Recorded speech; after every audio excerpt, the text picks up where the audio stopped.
করো। দরিদ্রী সহ তাহার প্রশংসা করো, নেবল ও বিনা যন্ত্রে তাহার প্রশংসা করো। তবল ও নৃত্য যোগে তাহার প্রশংসা করো। তার যুক্ত যন্ত্রে ও বংশীতে তাহার প্রশংসা করো।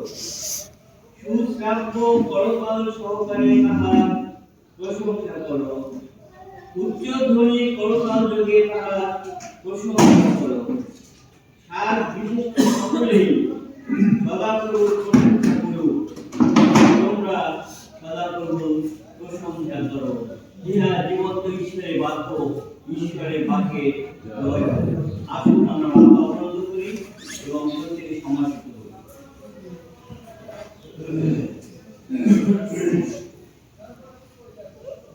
পবিত্র পবিত্র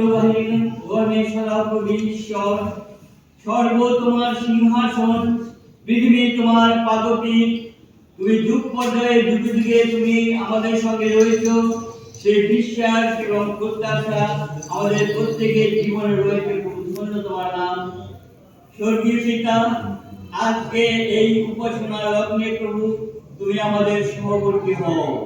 তুমি তোমার প্রেম, প্রজ্ঞা, ভালোবাসা, অনুগ্রহ তুমি আমাদেরকে দান করো।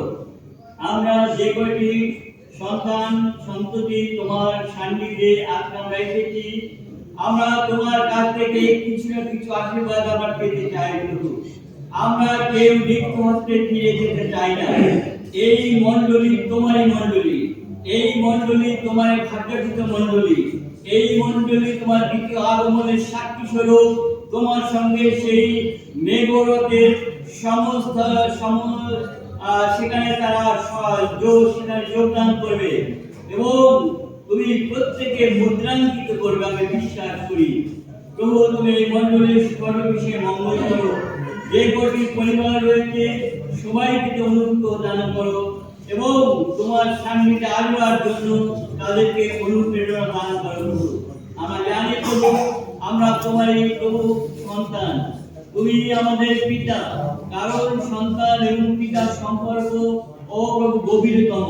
তুমি আমাদেরকে তোমার সন্তান হওয়ার যে সুন্দর যোগ্যতা দান করেছো, আমরা এই জন্য তোমার কাছে কৃতজ্ঞ প্রভু। স্বর্গীয় পিতা, এই দেশ তোমারই দেশ, এই বাংলাদেশকে তুমি আশীর্বাদে পরিপূর্ণ করো। যে সমস্ত স্তব ত্রুটি আরাধনা হবে তা যেন তোমার দৃষ্টিতে গ্রাহ্য হয়। আমাদের সর্বপ্রিয় করো। আমরা আমাদের ছোট্ট আত্মা মনোপ্রাণ তোমার কাছে সমর্পণ করি। হে স্বর্গীয় পিতা, তুমি আমাদের সমস্ত জীবনের অর্থ, সমস্ত ভালোবাসা, সমস্ত প্রীতি, সৌহার্দ্য তোমারই শ্রী পাদপদ্মে উৎসর্গ করতে চাই প্রভু। তুমি দয়া করে শ্রবণ এবং রাজ্য করো।